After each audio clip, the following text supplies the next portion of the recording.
Welcome to the PowerCat Podcast, the original K-State sports show. Here's your host, Tim Fitzgerald.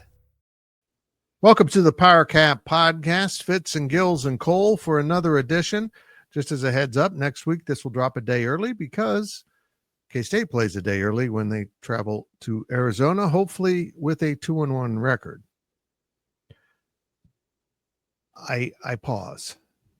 I don't know what to expect this week, and hopefully your questions will guide us into an area of vast knowledge where we can understand what the heck's going on with K-State football.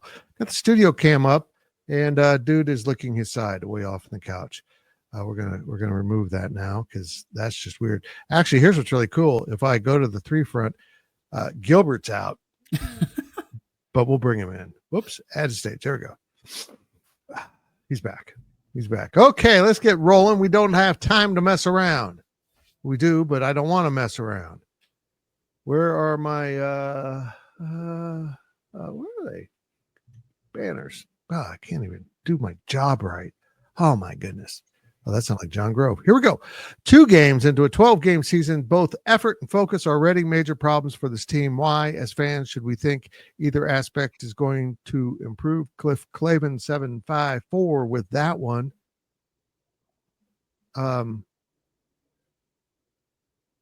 You shouldn't expect it. It's on them to prove it. Don't trust them. No, don't. They need to show the fans that they care. I've asked Coach Kleiman 2 times in a row about if they're lackadaisical or without fire. I don't know how else to put it. It seems obvious to everyone watching except people in the building, and I don't know why. This team, when it comes out of the locker room before games, doesn't even look like they're interested. They just kind of jog to the other end and just kind of. Teams used to run onto the field with some enthusiasm. You get to play Kansas State football today. This team's like, oh, okay, let's get to the other end zone and we can take a rest. Guys, I'm tired of it. I'm tired of the horrible body language this team puts off. You're not good enough to be casual. You're not. Someone else take a bite at this apple. I do think too, it is September 2nd as we record this. And typically throughout the course of the season, from a football standpoint, I'm going to talk about what you touched on here, Fitz, but from a football standpoint, Chris Kleiman's teams typically peak in what do you guys think? End of October? If there is one of the Kleiman clunkers, that's usually when it is.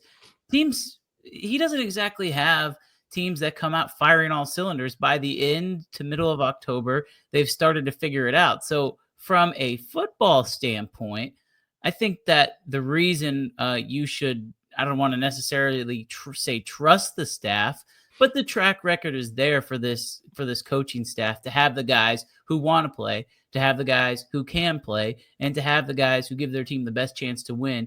They typically get those guys ready to play. And they're clicking on all cylinders, the beginning to middle of conference play. Now, can they get over the hump? Well, they did it in 2022. That's the only time they've done it. So we'll see if that happens again. But, I think as far as the football standpoint goes, it's September 2nd. They've played 2 games already. That's the weird thing is they've literally played 2 games before September 1st. I don't know the last time K-State's done that. So, that's why you can think and you can hope that this team can get better because it is only September 2nd. Only thing I really have to add is just how embarrassing those first 2 games have to be if you're a player and or a coach. And that very well needs to be the wake-up call that they need. Now, do they learn from it? Do they improve upon it moving forward like the question asks? We'll have to wait and find out. But if you want me to give you hope, I would say it's very reasonable to expect this group to wake up and stop sleepwalking through games. And the way that you go travel out to Ireland and you come back and you don't practice, they didn't practice Monday, right? And I think that just kind of added more fuel to that fire in a way of just not, being in the zone. I think this was this is really a wake-up call these last 2 weeks have been. And Fitz, I want to, before you go, I want to say too, like, I think that inside that building, they understand what's going on. Like, we know Chris Kleiman sees it. We've talked about it on podcasts. You mentioned on your daily delivery, like, he's frustrated. He understands. He knows what's going on. And so I think just because, he doesn't call out his players to the fans, that doesn't mean that he's not addressing it with the team. I want to make sure that people understand that. I truly believe that Chris Kleiman will literally turn over every rock possible until he gets the group that he feels most comfortable with. Either that is going to put the best effort, and that will give them the best chance to win. So I was speaking with a former player today. I won't say who it is because I'll respect the, what they shared with me and their former teammates. I said, they don't like Chris Kleiman. I'm like, how do you not like Chris Kleiman? I mean, he's literally one of the nicest guys you will ever meet, caring, and is a very good football coach. And the answer was what you would expect. It's not about him. It's about football.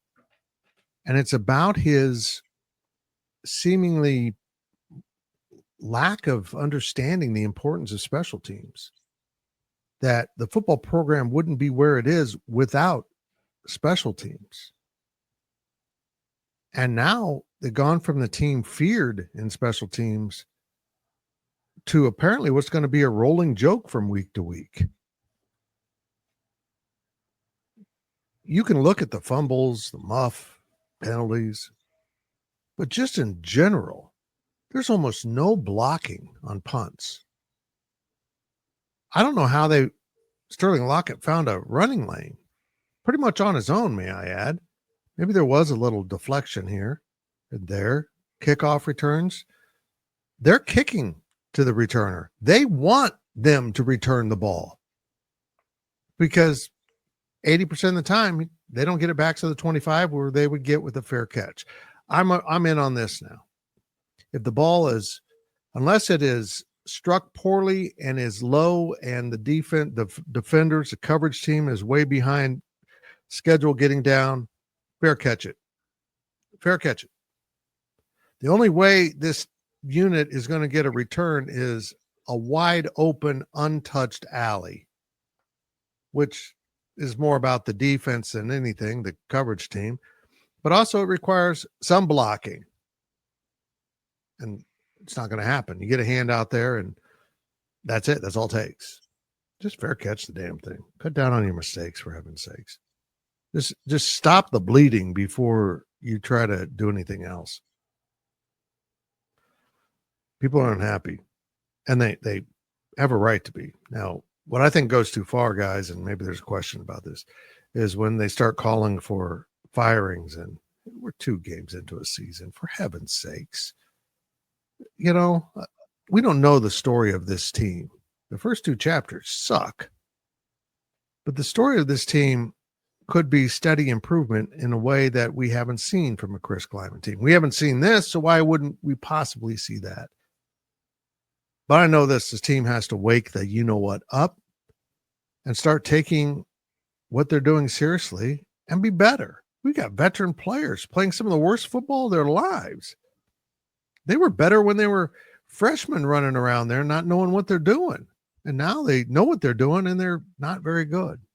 Overall frustrating. Next question. Do you still believe this team is as talented as we thought going into the year? Domercat. Yes. Period. This problem, I see people, they're just not very talented. That's not true. This team is talented.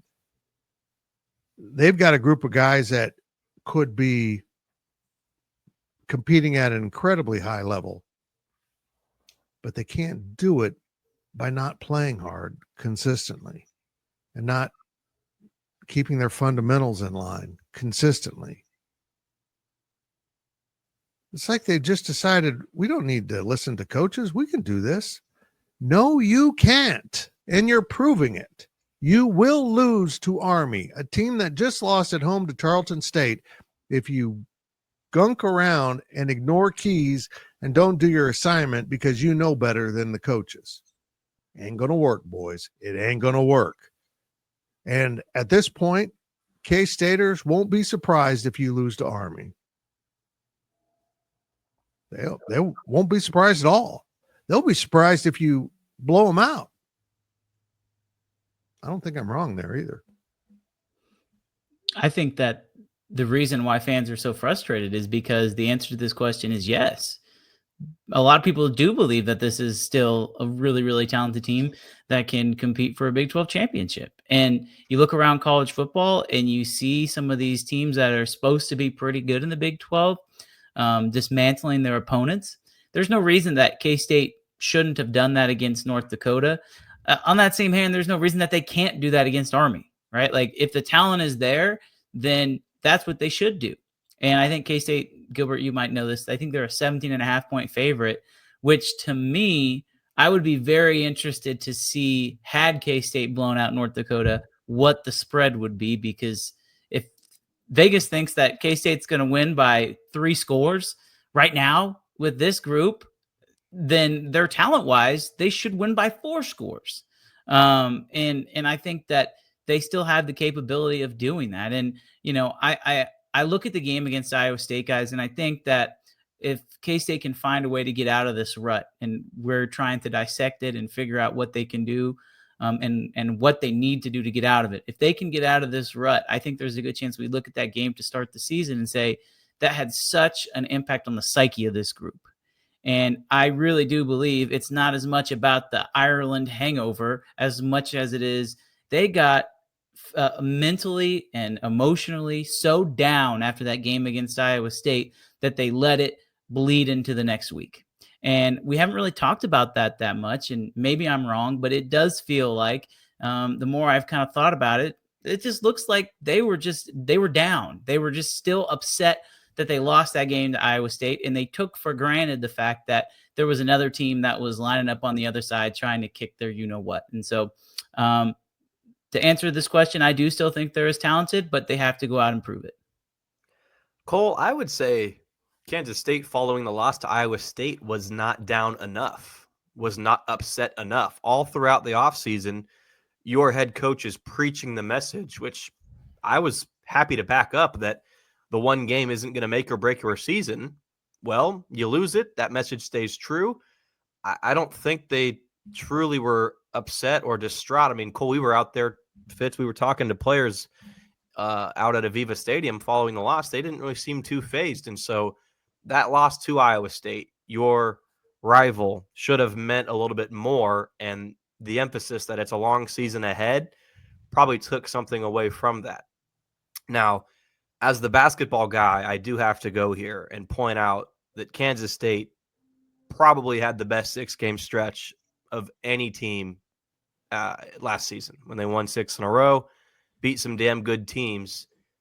You cannot deny that last basketball season was full of talented players. Now, was it buy-in? Was it the ability to gel together? We can argue why Kansas State didn't have a successful season, right? Had a losing season, but there was a lot of talent on that team. This Kansas State team right now, football, has a lot of talent. I don't think any of us need to tell you listening, quarterback, wideouts, linebackers, there are some really talented players on this team.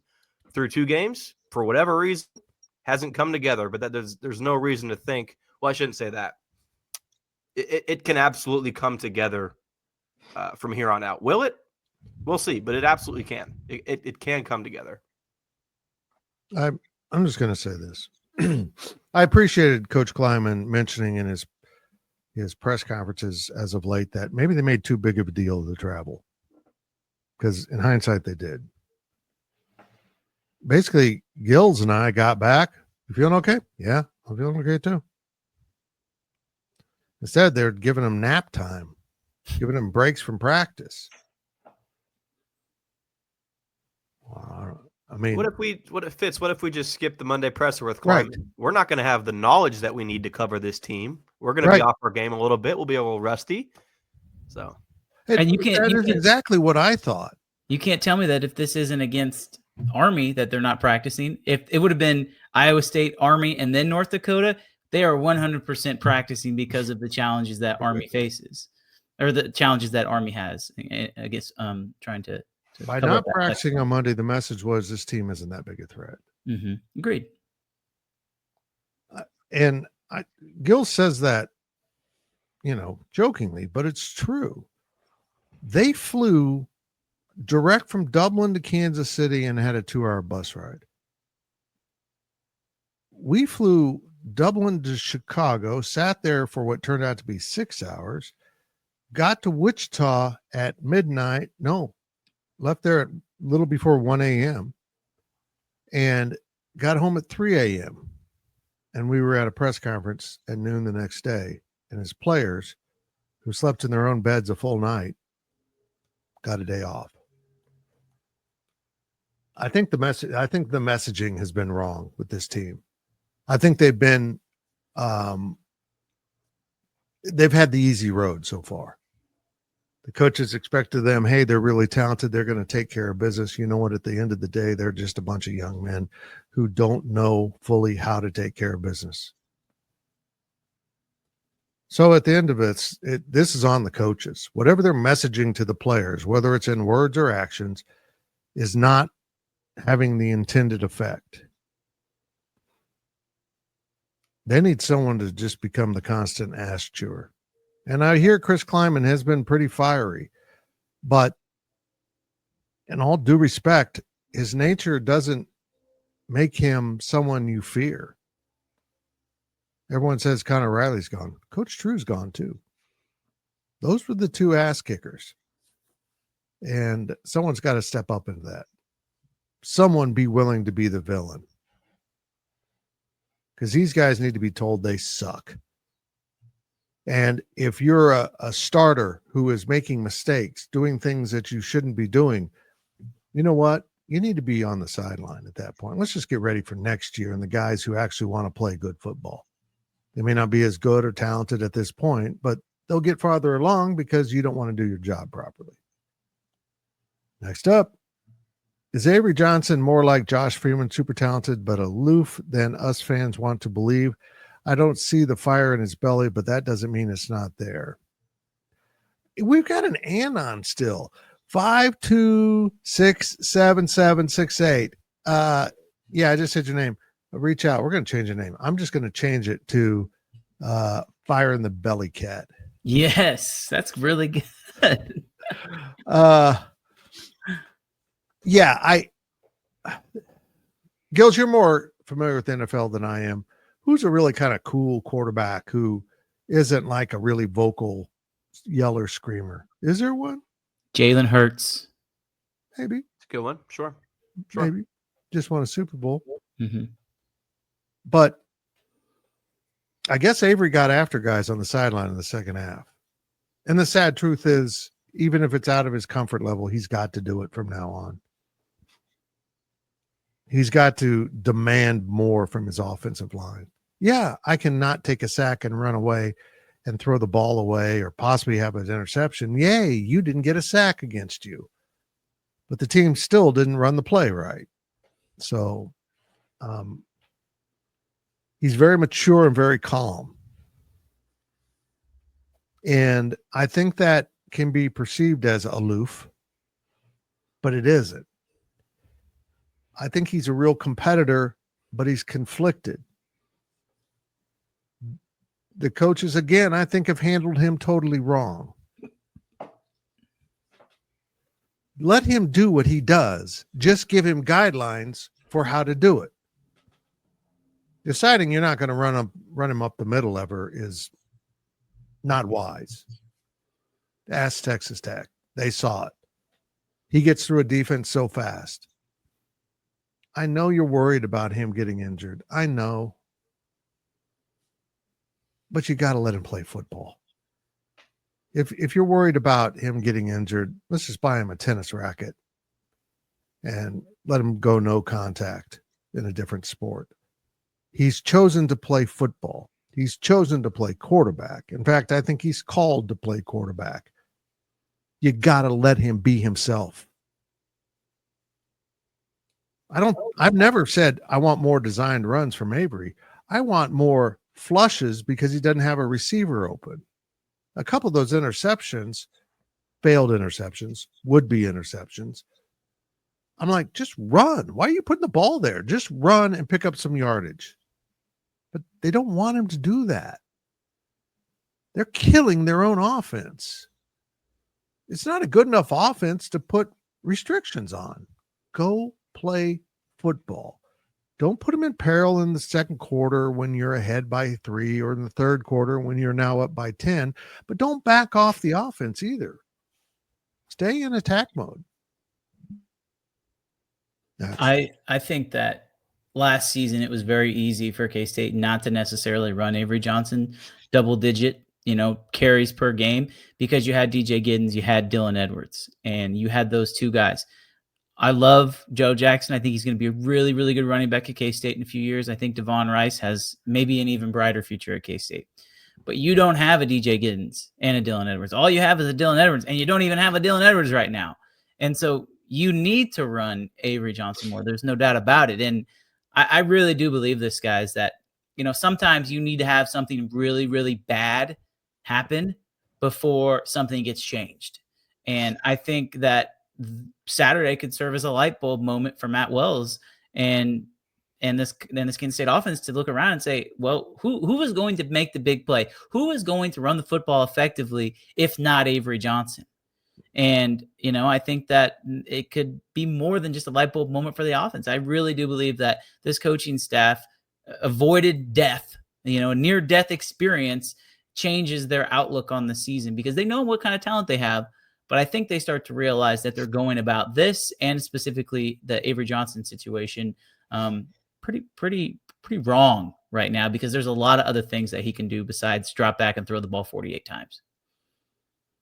Cole, you are the recruiting expert. So tell me if I'm wrong, but Avery Johnson's 4-star grade was largely because of talent out of high school, right? So Avery Johnson's got such a high ceiling, and we've seen that sparingly here in 2025. We saw glimpses of it in 2024.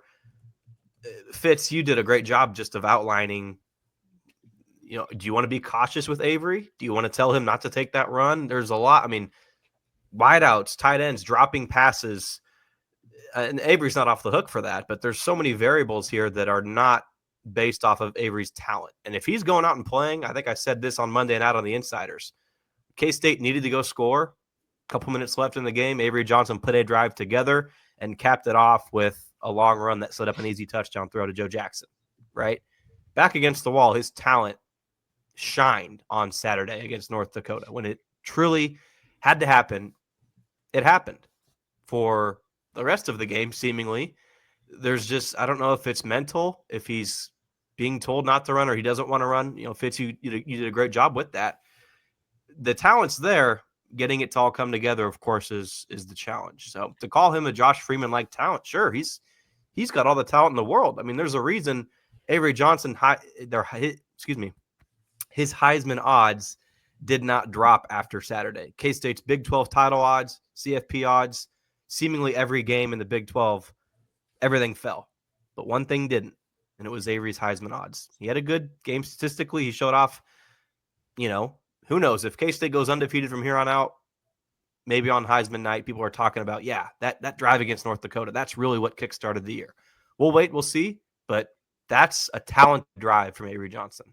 And if this means nothing, but again, we talk about recruiting and the rankings and the industry because realistically, guys who are 4-star and 5-star talents typically pan out. They might not live up to their potential, but they typically become productive college football players. Avery Johnson was the number 9 quarterback in his class. And if you were to go through and re-rank the top 10, obviously Sam Levitt's in that class. He's outside the top 10.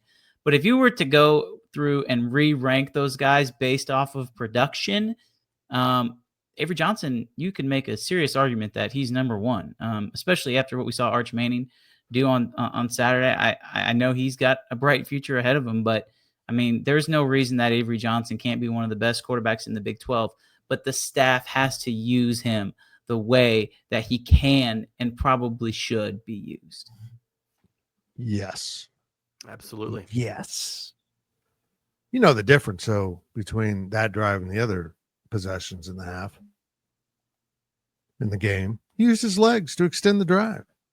Second quarter, wide open green in front of him. I'm not convinced he runs. It's time for the coaches to admit we've screwed him up. Folks, this is not Avery's talent. It's there. We all saw him at camps against the other great quarterbacks.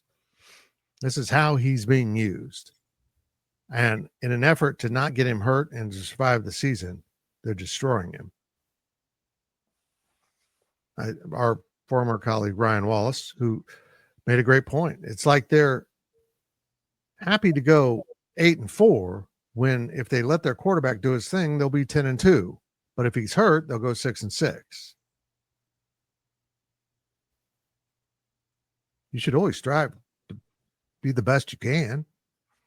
Don't settle saying, okay, we're not going to win them all, but he'll be healthy and then we won't be really bad. Well, okay. I can't even tell you the level of despise I have for that attitude. Claws out, balls out. Congratulations on that. That's an interesting combination you've put together. Does Chris Kleiman telling the team that they'll have a hangover game give them an automatic get out of free jail for a bad performance? It's like he gave them excuse. Your claws and your balls are exactly right. We talked about a little bit ago. 100%. Oh, it's okay if we're sluggish today. Coach said we would be.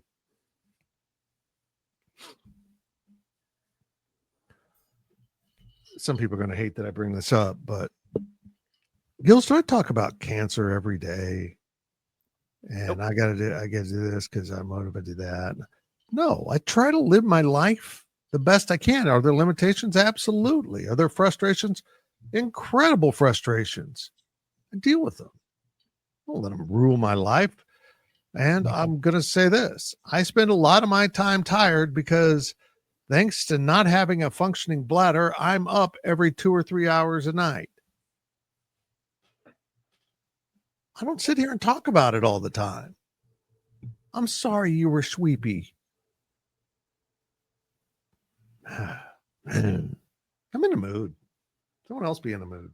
I think that I don't know if I necessarily think that message is being directly said to the team. No. I don't think he's standing up there saying, hey guys, if we lose, if we win or if we lose, we're going to have a game that we're going to have a hangover game. Like those excuses are not made internally, but they're definitely thought. And as long as you don't shoot them down, then people inside of that football facility are going to think that. It's very easy to read the headlines. It's very easy to go back and look and see what happened to Florida State. It's very easy to do that. And when you attribute that to, oh, well, it's just because we played in Ireland, this happens. Then again, it's like kind of like what we just talked about. Like you're accepting the fact that you're going to be mediocre. Like that's never okay. Again, personal thing. Like I don't look at myself and be like, oh, I'm perfect.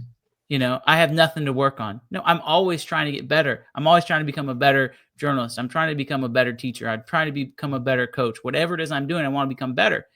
And I don't have those excuses. Are they there? They're 100% there. But when I find myself accepting those excuses, I find myself being less productive. And I think that I truly believe this. I think that those excuses now are gone for Kansas State. And again, as I said earlier in the show, that aha moment, that light bulb moment happened on Saturday. And we'll find out. Maybe I'm dead wrong, and I could be wrong. And people might hate that. Fine. But I truly believe I've seen what this coaching staff can do. I believe that light bulb moment happened on Saturday, and I don't think those excuses are going to be accepted anymore inside of Veneer. You guys, correct me if I'm wrong. And hindsight is always 20/20. But if you're going to take Monday off last week after Ireland, why not just take the bye? I mean, you're essentially relaying that same exact message. And Kleiman was outspoken with you, Fitz, on your Life of Fitz this summer about wanting to keep things going. You're on the train, stay on it. What was the point of taking that Monday bye? That's my answer to this question. Or that Monday off of practice, sorry. No, I agree with you. It get back to work. Stay on schedule. You had a direct flight, for God's sakes. I know it's 9 hours in a plane, or I was told it was 8 hours. I don't know how that happened, but it was 9 hours to Dallas or Chicago. I think you probably added it's an extra hour with your weight, Fitz. Well, and you packed all those condoms. It was really heavy on the airplane. Are we going to edit that part out of the podcast? No, we're going to leave it in, because nobody that is happy with themselves or with their team is listening now. They all left because this is a total bitch fest. And if the listener is in a bitchy mood too, they'll get a little comedy out of the fact that I said that, because he doesn't need them. On to the next question. Speaking of what you were going to do with this question. 2-minute drill. Here we go. Is this it? Right? There was one more. There was? Yeah. It was a double call. I looked down and saw claws out, balls out twice. Is it time to bring Stanton Weber back to fix special teams? Honestly, I haven't been following what Stanton's doing. Where's he at? Bowling Green? I believe he was at Toledo the last time. Toledo. He's in the MAC. I haven't been following. I'm going to start paying attention. Butter. He's the only one I can think of. And if you say the other name, I'm going to come through your TV set or your computer and punch you in the face. I'd rather have someone that, no, I'm not going to say it. So this is an interesting question, because when Stanton Weber was here, he was, I believe, a GA.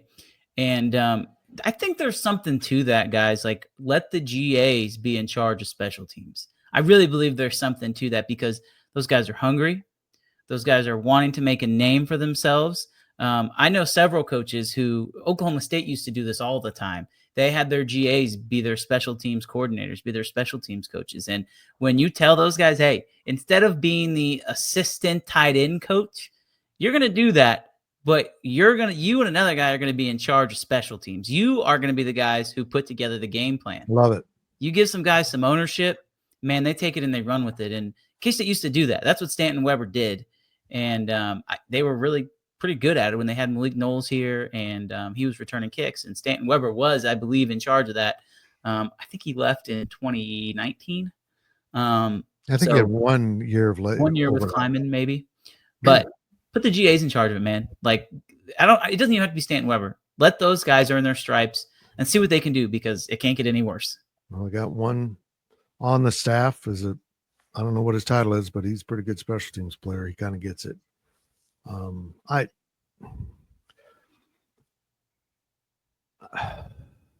don't even know what to say. I'm serious. I'm at a loss for words right now with how bad it is. You hire an NFL coach and it gets dramatically worse from a bad position. Now, I feel like the goal now is just not to suck. It's not to be excellent. It's not to be dominant, not to take an advantage of the other team's weakness. It's just to get by. You know, in the heyday of K-State special teams, there wasn't a special teams coach. It's one of the greatest lies ever told. It was all the coaches coaching different things. What was it? The Liberty Bowl year against Coach Bielema in Arkansas. Andre Coleman and Dana Demmel were coaching the return teams. One the blocking, the other returning. That's what you have. That's not who got credit for all of it from the head coach. And that lie has been perpetuated. So maybe get your main coaches involved a little more. I don't know. Whatever you're doing, stop doing that. How about that? Try something different. You know what K-State fans expect from special teams? Like you said, Fitz, they expect greatness. They expect big splash plays. If you don't get it for a couple games here and there, I think fans can live with that, like you said. But when it's a negative, when all you're doing is shooting yourself in the foot, that is it's a huge problem. It's a huge problem. And obviously, if you've been watching GoPowercat you know how Timothy Fitzgerald feels about special teams. But I don't think I'm unique in that. I No, think we're not. ex-players and many fans understand the magnitude of this. Yep. I think Chris Kleiman knows it too. He was not happy after the game on Saturday with that. He was not happy at all. I got to admit this. Look, I'm not a special teams expert. I get to bitch about it. It's my job, apparently. But that block attempt came right up the middle. He ran right towards the kicker. Didn't take any kind of angle to try to avoid it. He was going to hit the kicker whether he got the ball or not. That's poor. That's horrible coaching. That's in our post-game mailbag, somebody had asked, "Where's Jaden Rowe? Why aren't we seeing him on defense?" It's not good. Well, I think one of the quickest ways to hurt your case is running into a kicker on special teams. That's supposed to be your time to shine and prove yourself. Was it him? Make a boneheaded Yes. mistake. Yeah, it was. Yes. I didn't realize that. There's a reason why he was in the portal. 2-minute drill, boys. Here we go.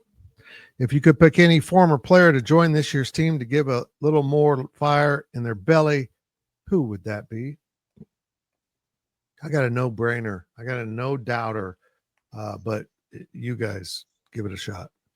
Gilbert, you picked this question. Are we going to limit this to the Chris Kleiman era, or are we doing this all time? I've got all time. I've got no limitations, baby. Okay. You know that. Gilbert, you go first then.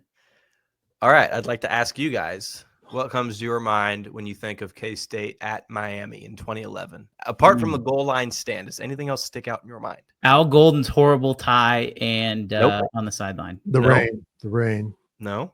Gloria Estefan having a club at the stadium. All right. You guys are out of guesses. Okay. Remember Colin Klein's elbow? Remember how bloody he was? Oh, yeah. Putting his body on the line for his team? What? Channel that inner mentality into this team. You're not playing for yourself. You're playing for your team, your coaches, the 50,000 fans that pack the stadium. That's why you're playing this game. Okay. I'm going to pick a player, and I'm going to have it contained in the Chris Kleiman era. I don't think anybody would have guessed this one. I'm going to pick Daniel Deuce Green. Maybe not because he's a linebacker, but just because that dude played with swagger. And if you came across the middle, you better be ready because he was going to hit you. And we got to talk to Daniel. We got a chance to know him. He is the nicest guy you'll ever meet off the field. But on the field, he's just a mean SOB. And I think that Austin Romaine has some of that. But I think if you pair him with a guy like Daniel Green, that even comes out even more in Austin Romaine. And your linebackers set the tone of your team, not just the defense, but of your team. It's up to Austin Romaine right now. I think I'm going to say it. I think Austin Romaine needs to step up and be a leader on that defense. Vocal, get a 15-yard penalty. Like, I'm not saying be chippy, but do something that fires up your team. Daniel Green was never afraid to do that. And so that's going to be my answer. It's Daniel Deuce Green. I agree. Oldies like me, fellow olds, I'm picking David Allen. Running back, pretty good running back, but an incredible returner. And what set him apart was he didn't need perfect blocking. He could sift through a coverage unit, just moving around. It was beautiful to watch. It was precision. He saw everything in front of him and instantly calculated, if I go this way, I'm going to have to go that way. And he would do it. He should have the punt return career record all his own, but the officials decided to call back one against Iowa at Arrowhead that was completely bogus for block in the back when it was not a block in the back. God love those officials that want to put their imprint on a game with a bad call. David Allen would help this team tremendously, but I'm going to be dead honest here. I wonder if the coaching of special teams could even screw him up. I'm going to go take a nap. Can I get a snarky answer to finish out, Fitz? Yeah. What about one of the Lockets? Bring them back on special teams. Okay, we got to talk about this. We got to talk about this. Got a Lockett, and he's not doing enough. Well, I can guarantee you with their receiver problems, if Sterling was ready to play in a regular rotation at receiver, he would be.